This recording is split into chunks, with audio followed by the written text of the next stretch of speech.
Remember, Mummy once told us about our old school, how the nuns had an orphanage for babies and children. This is the orphanage where the little children stayed. And this is the gate where the little babies were left at for the nuns to find. This is CHIJ. This is where the IJ nuns first started. Do you know our school has been around for a very, very long time?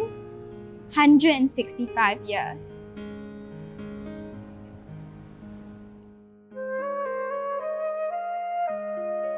I'm Sister Celine, an IJ sister for 58 years.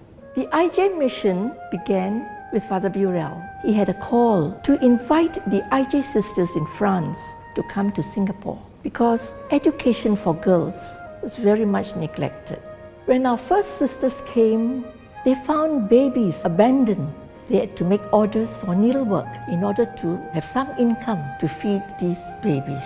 This aspect of service shows in a very concrete way that education and service must go hand in hand, side by side.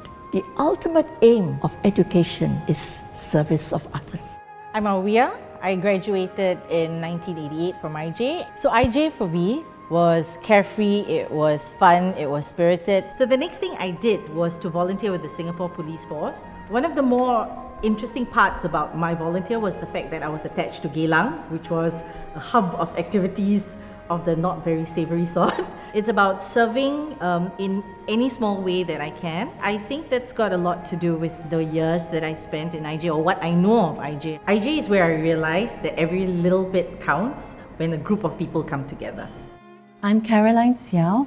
I'm Head of Sustainability for a global network of family businesses. I started work life as a systems engineer in IBM. But what I did find about work was that there seemed to be this inbuilt conflict between profit and purpose.